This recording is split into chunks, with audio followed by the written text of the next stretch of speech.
Nagsisimula ang salaysay sa isang vigilante na nagngangalang J-Jol na naghahanap ng isang tao sa isang tunnel ng subway. Nagtanong ang kanyang partner tungkol sa anumang balita, ngunit wala silang nakita.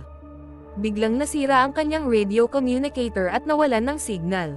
Nadismaya si J-Jol ngunit ang mas ikinabahala niya ay ang isang babaeng anino na dumadaan sa dilim sa unahan. Dahil sa kuryosidad, sa pag-aakalang may nawawala, sinundan niya ang direksyong iyon at tinawag ang tao. Bigla, nakarinig siya ng mga yabag na dumadaan sa kanyang yulunan. Nagsimula siyang magpanik, natatakot na baka may makahimalang bagay na nakapalibot sa kanya. Muling lumitaw ang multo sa likuran niya, ngunit nang tumingin siya, mabilis itong nawala. Sa kasamaang palad, nagambala ang kanyang atensyon sa linya ng tren. Pagkatapos ay natukoy ang kanyang malagim na wakas nang bumangga sa kanya ang isang tren. Ang eksena ay nagpapatuloy sa isa pang sandali sa istasyon ng Guanglin, at nakilala natin ang dalagang si Kim, isang tagalikha ng nilalaman na nagre-record ng lokasyon matapos marinig ang mga mahiwagang kwento tungkol sa lugar. Biglang nabangga ng isang lalaki ang makina ng soda, na siyang ikinabahala niya at nagtulak sa kanya palayo. Hindi nagtagal ay pinuntahan niya ang taong responsable sa lugar na nagngangalang Lee at sinabing siya ang babaeng nakipag-ugnayan sa kanya noon para magsagawa ng panayam tungkol sa mga misteryo. Dinala siya ng lalaki sa kanyang booth, at ipinakita ni Kim ang tawag sa kanya sa online world. Siya ay may pangalang Reyna ng terorismo. Pagkatapos ay ibinahagi ni Kim ang mga tsismis na naririnig niya sa istasyon, at ang kanyang kuryosidad ang nagtulak sa kanya upang suriin itong mabuti. Sinabi niya na may mga kakaiba at nakakagambalang bagay na nangyari, ngunit hindi ito naiulat o naabisuhan sa mga awtoridad. Ito ang ikinabahala ni Lee, na hiniling sa kanya na umalis agad sa lugar, na sinasabing ang mga taong katulad niya ay pumunta rin upang malaman ang tungkol sa mga misteryo, ngunit ito ay para lamang makinabang sa mga pagkawala at pagkamatay na naganap doon. Sa kagustuhang makuha ang atensyon ng supervisor, inalok siya ni Kim ng pinakamasarap na inumin sa rehiyon, at mabilis itong nagpabago ng isip niya. Sinimulan ng supervisor ang pagre-record ng audio, at sinimulan ni Lee ang kwentong alam niya. Isang araw, isang batang alkoholiko na nagngangalang Tim ang pumunta sa isang tindahan para bumili ng isa pang inumin. Habang ninanamnam ang inumin, lalo siyang nahihilo. Pagkalipas ng isang oras, sa loob ng tren, biglang huminto ang sasakyan, natamba ang binata.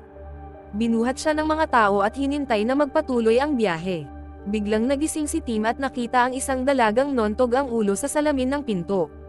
Naguguluhan niyang pinagmasdan ang pangyayari, ngunit mas pinili niyang huwag makialam. Ilang minuto ang lumipas, nagising siya at nakita ang babae na ginagawa pa rin ang parehong aksyon ng pagtapik ng ulo sa salamin ng pinto. Pagkatapos ng pangalawa sa huling hintuan, nag-iisa si Tim kasama ang isang matandang lalaki at ang babae. Nang mas malakas na hampasin ng estranghero ang salamin, nataranta ang binata sa ginawa ng babae.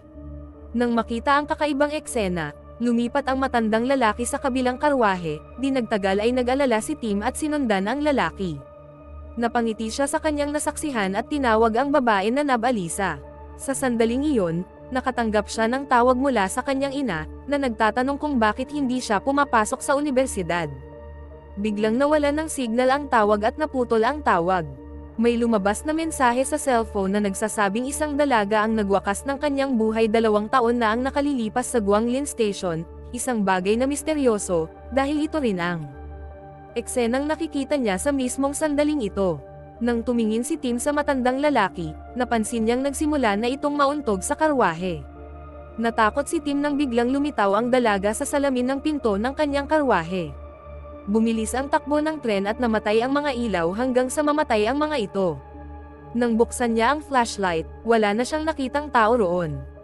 Nagulat siya, ngunit muling lumitaw ang babae sa parehong paraan. Natarante si Tim at naparalisa, nanatili sa sahig hanggang sa mabasag ng babae ang salamin sa harap niya at bumagsak ang ulo nito sa paanan niya. Kaya, nang habulin siya ng walang ulong katawan, sumigaw siya ngunit agad na nagising sa loob ng walang laman na karwahe at wala ang babae. Gayunpaman, napansin niya ang matandang lalaki na nakaupo sa likuran. Nalito at natakot si Tim, kaya nagpasya siyang bumaba sa susunod na hintuan. Sa pag-aakalang epekto ito ng alak, nagpasya siyang maghintay sa susunod na tren, ngunit sa di kalayuan ay natuklasan niya na nasa istasyon na siya kung saan tinapos ng dalaga ang kanyang buhay. Bigla at hindi inaasahan, nakarinig si Tim ng kalabog na katulad ng nasaksihan niya kanina. Nang lumingon siya, nakita niya ang babae na nontog ang ulo nito sa dingding ng plataporma. Hindi makapaniwala sa nakakatakot na eksena, lumingon siya sa gulat, ngunit di nagtagal ay lumitaw ang dalaga sa likuran niya, na lubos na nagpalamig sa katawan ni Tim. Bigla, ipinakita ng mga kamera ang binata na itinatapon ang kanyang sarili-sariles, kaya't nakagawa siya ng isa pang biktima sa istasyon. Sa booth ni Lee, sinabi niya na para sa marami ay itinuturing itong pagpapakamatay, ngunit alam niyang may isang bagay na nakakaintriga at nakakatakot na nangyayari roon. Pagkatapos ng kwento, hiniling niya kay Kim na umalis, hiniling naman ng dalaga na ihatid siya nito sa lugar, ngunit inutusan siya ng lalaki na huwag nang bumalik sa istasyon. Kinabukasan, nasa trabaho si Kim, at nakilala namin ang kaibigan niyang si Woojin, na nagtanong tungkol sa kanyang pananaliksik. Sinabi ni Kim na maaaring mayroon silang kaakit-akit na kwento para sa publiko, kaya patuloy siyang maghahanap ng mas maraming nilalaman tungkol sa mahiwagang kaso. Nang marinig ang tungkol sa tema ng video, sinabad sila ni Lena, isa pang kasamahan, at kinwestiyon kung ang kwento ay makakapukaw ng pakikipag-ugnayan at mga pananaw, na sinasabing ang mga nakaraang kwento ni Kim ay hindi nakatanggap ng paghanga mula sa mga manunood. Ipinagtanggol ni Woojin ang kanyang kaibigan, na naiirita sa mga pagkadismaya at negatibati na nagmumula sa kanyang kasamahan. Kinabukasan, nag-schedule si Kim ng isa pang pakikipagkita kay Lee na pumayag naman. Dahil alam niyang hindi hangad ng dalaga na sumikat sa pamamagitan ng mga video, nais lamang nitong mapanatili ang kanyang paraan ng pamumuhay, ang kanyang channel na Queen of Terror, na dating maraming tagasunod, ngunit matapos tapusin ang mga kwentong katatakutan, tumigil na ang mga tao sa pagsunod sa kanya. Dahil naniniwalang makakatulong sa kanya ang kwentong ikinwento niya, uminom pa si Lee ng inuming dala ni Kim at nagpas siyang magkwento pa. Sinimulan niya ang bagong kwento na nagsasabing may isang babae na dumanas ng matinding sakit dahil sa problema sa kanyang mukha. Biglang nagkaaberya ang tren at huminto sa riles ng tunnel. Mayroon ding isang magandang dalaga na nagngangalang Myung, na humanga sa mukha nito habang nakatingin sa isang poster. Samantala, pinagmasdan siya ng babaeng may kapansanan. Nang mapansin ang mga titig nito, lumayo ang batang si Myung at nakilala ang isang matandang kaibigan na may gusto sa kanya. Gayunpaman, sa susunod na hintuan, pumasok ang kanyang kasintahan, at ang engkwentro ay nagparamdam sa kanya ng pagkailang. Bumaba siya ng tren, nagdadalamati sa kung ano ang maaaring nangyari balang araw. Pagkatapos ay naghintay si Myung para sa susunod na tren na dumating sa itaas na istasyon. Nagkataon lang na lumitaw ang babaeng may benda sa mukha at pinuri ang dalaga dahil sa pagkakaroon ng magandang mukha. Nagpasalamat si Myung sa kanya, ngunit ilang beses pa ring sinabi ng babae ang parehong papuri, na may nakakatakot na ngiti sa kanyang mukha. Nag-aalala, lumayo ang dalaga sa babae. Sandali na nawala sa paningin ang babae, ngunit di nagtagal ay natagpuan siya ni Myung sa likod ng hanay, pinagmamasdan siyang mabuti. Ang estranghero ay kumilos sa isang kakilakilabot na paraan, pinilipat ang kanyang katawan at nanatiling nakatayo sa harap ni Myung, at dinaanan siya ng mga tao nang hindi siya napapansin. Nang tumigil ang dalaga sa pagtingin, naglakad ang babae at mas lumapit pa sa kanya. Kinuha ni Myung ang kanyang telepono para i-record kung sino ang sumusunod sa kanya, ngunit hindi nakuhanan ng device ang imahe ng babae.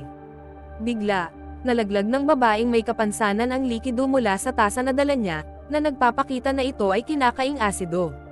Sa takot, tumakbo si Myung sa istasyon at bumaba muli sa ibabang istasyon ng Guanglan, kung saan nawala sa kanyang paningin ang babae. Dahil sa takot, tumakbo siya papunta sa banyo at nagtago. Sinubukan niyang tawagan ang pulis, ngunit walang sino man ang maaaring tumawag. Bigla, sinagot ang tawag, at isang babae ang nakipag-usap kay Myung. Tinanong niya kung ano ang hitsura ng babaeng humahabol sa kanya, ngunit bago pa man niya masabi, napagtanto ni Myung na hindi niya sinabing babae iyon. Biglang bumaba ang tawag at lumitaw ang babae na nagbukas ng pinto, ipinakita ang kanyang pangit at sira-sirang mukha. Lumitaw ang kamay ng babae sa ibabaw ng kwadre kung saan naroon si Myung, at ibinuhos ang likido sa mukha ng dalaga. Pagbalik kay Lee, napansin niyang hindi siya pinaniwalaan ni Kim, ngunit tinanong siya nito kung saan o kanino niya narinig ang mga kwentong ito. Wala siyang oras para magkwento, dahil umipekto ang alak at pinahiga siya. Nang walang pahintulot, pumunta si Kim sa istasyon para i-record ang pagbubukas ng kanyang channel at marahil ay makahanap ng isang bagay na magpapatunay sa mga kwentong nakakatakot. Ni-record niya ang simula ng kanyang video at kasama niya ang kanyang assistant. Nasa karakter na niya ang Reyna ng takot. Kinabukasan, tinanong niya ang kaibigan niyang si Woojin kung ano ang masasabi nito sa simula, ngunit nang mapanood ng binata ang video, may napansin siyang nakakatakot. Napansin nila na nakuhanan ng mga kamera ang isang anino ng tila isang taong nanonood sa kanila. Nang makita ito, dinala ni Kim ang mga larawan kay Lee. Nagtanong siya kung nakasaksi na ba ang lalaki ng katulad nito dati, ngunit sinabi niyang hindi. Di nagtagal ay nagkwento siya tungkol sa isa pang kwento. Isang araw, isang lalaking walang tirahan ang nagising sa istasyon, at inanyayahan nila siyang pumunta sa ibang lugar. Tumayo siya at tiningnan ang kanyang mga barya para bumili. Dahil hindi pa siya sapat, naghanap pa siya ng mga barya sa mga sulok para maisama sa mga barya na mayroon siya. Gayunpaman, nakakita siya ng isang pulang barya, at sa halip na gamitin ito, pumunta siya sa banyo at hinangaan ang metal. Habang naghuhugas siya ng mukha, may isa pang lalaki na lumapit sa kanya, isang matagal nang kakilala mula sa kalye, ngunit isa siyang magnanakaw, at walang pag-aalinlangan, ninakaw ang mga barya, ngunit iniwan ang pulang barya. Nagalit ang lalaking walang tirahan at naisip ang kasamaan na gagawin niya sa susunod na matagpuan niya ang magnanakaw. May isang bagay na nakakuha ng kanyang atensyon. May isang lalaki sa kabilang linya ng tren, tila lasing. Gayunpaman, bago pa man siya makagawa ng kahit ano, tumunog ang makina ng soda, at nagkataon, tumutugma ito sa pulang barya. Maya-maya ay bumili siya ng inumin, ngunit nang buksan niya ito, walang laman ang lalagyan. Nang ibalik niya ang atensyon sa lalaki, tanging ang damit nito ang nakita niya sa lupa. Nang makalapit siya sa lugar, nakakita rin siya ng mga barya at nagpas siyang tingnan kung ano ang makikita niya sa loob ng mga damit. Dala ang pera sa pitaka, kinuha niya ito para sa kanyang sarili, at pagkatapos maisuot ang eleganteng damit, pumunta siya sa convenience store ng istasyon para kumain. Habang ninanamnam niya ang pagkain, napansin niya na may mga barya pa rin siya kaya nagpasya siyang bumalik sa soda machine. Gayunpaman, nang bumili siya ng isa pa, nagulat siya sa magnanakaw. Dahil sa takot, nagpasya siyang buksan ang lata, sa paniniwalang may mangyayaring supernatural kapag ginawa niya ito. Di nagtagal, nang lapitan siya ng magnanakaw, isang nakakabahalang pangyayari ang nangyari. Halos hindi na maalis sa lalaki ang ilang bahagi ng kanyang katawan, una ang mga binti at pagkatapos ay ang mga braso. Ang eksena ay nag-iwan sa lalaking walang tirahan ng takot, at lalo na nang maglaho ang buong katawan ng magnanakaw sa kanyang harapan. Biglang lumitaw ang lalaki sa loob ng soda machine, sumisigaw sa kawalan ng pag-asa. Sa kabilang banda, malapit sa kanyang mga damit, lumitaw ang 3 pang barya.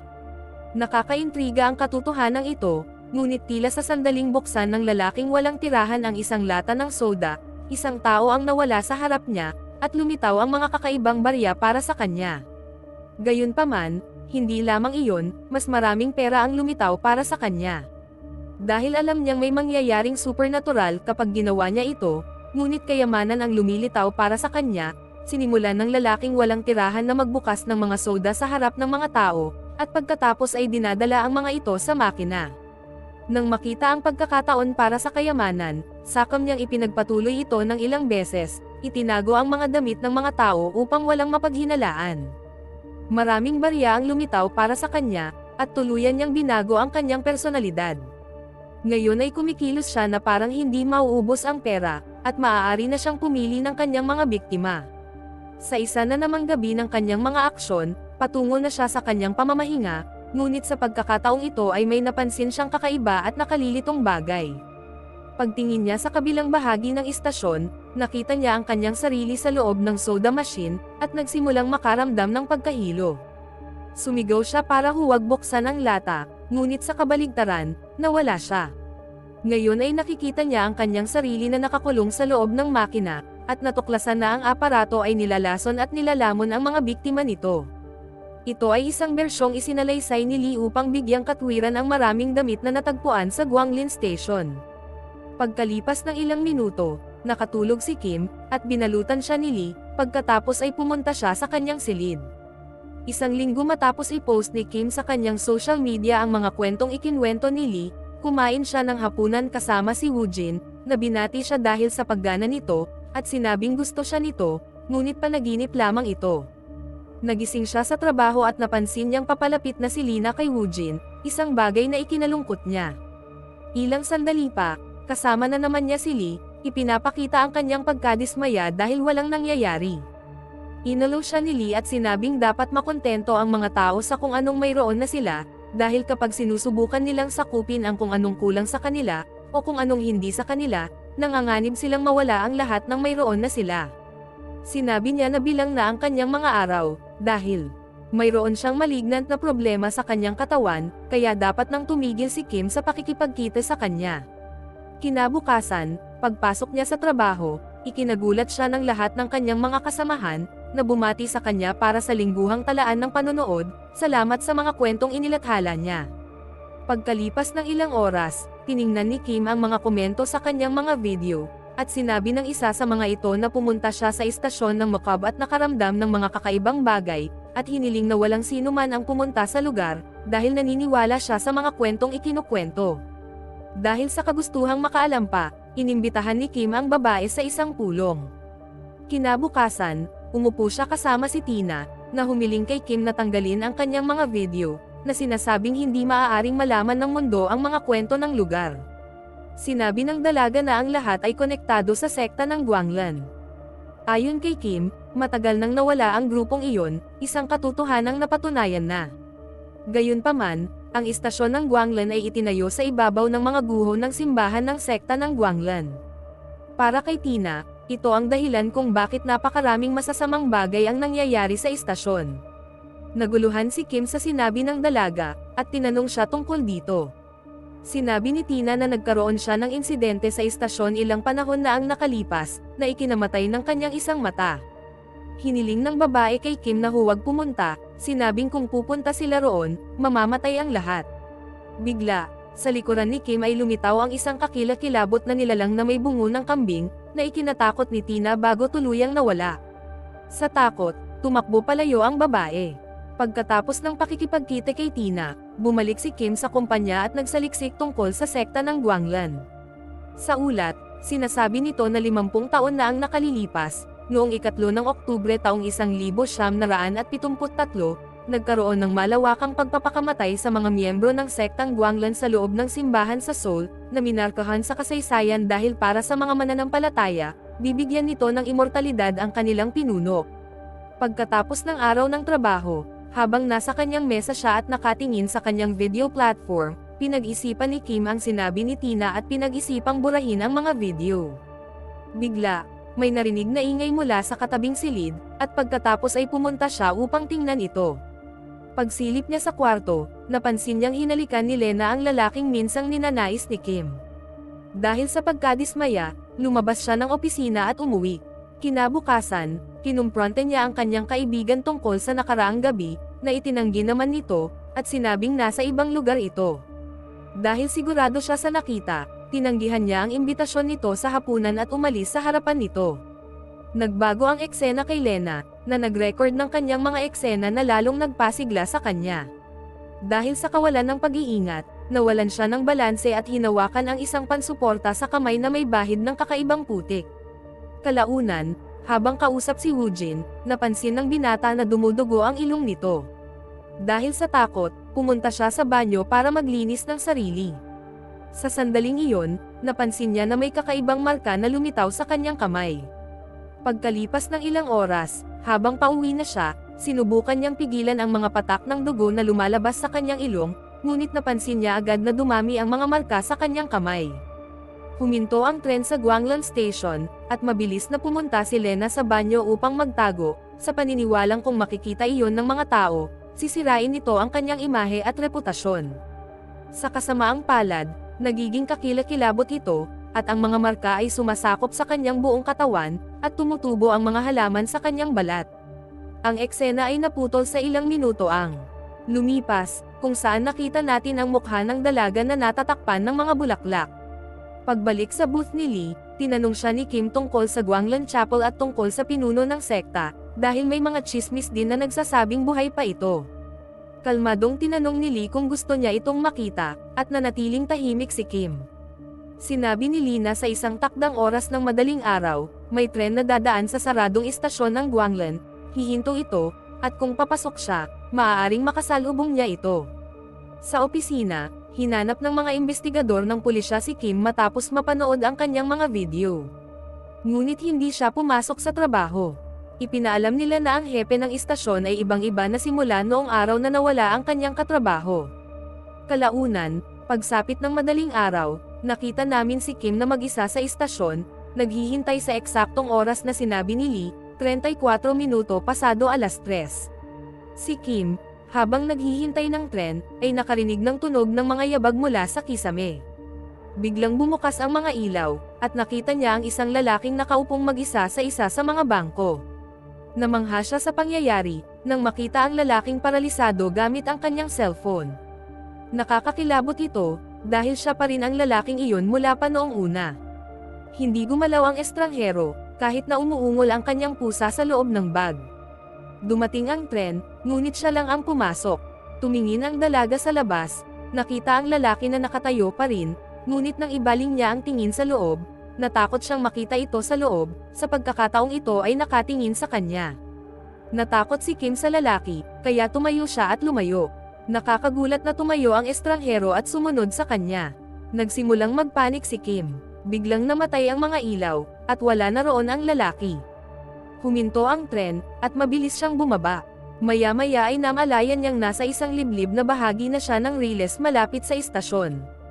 Nang aakyat na sana siya sa hagdan, nakita niya ang isang lalaking naglalakad sa dilim. Biglang may sumulpat na lumang tren sa lugar at pumasok siya. May radio communicator sa sahig ng tren, at nang buksan ni Kim ang signal, ang boses ni Lee ang kumausap sa kanya. Sa sandaling ito, dinala tayo sa simula ng salaysay.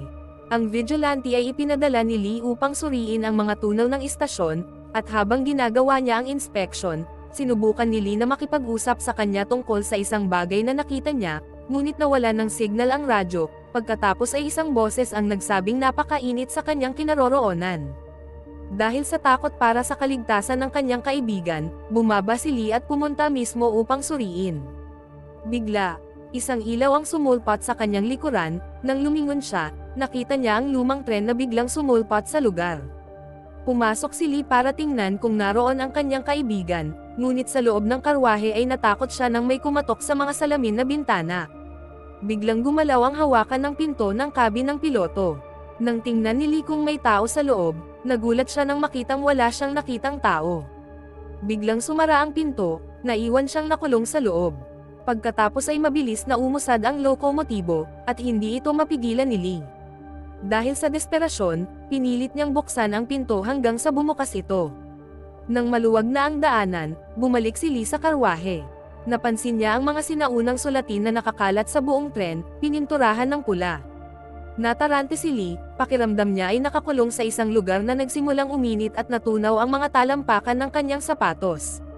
Inulit niya ang parehong mga salitang narinig niya kanina, isang bagay na nakakalito intindihin.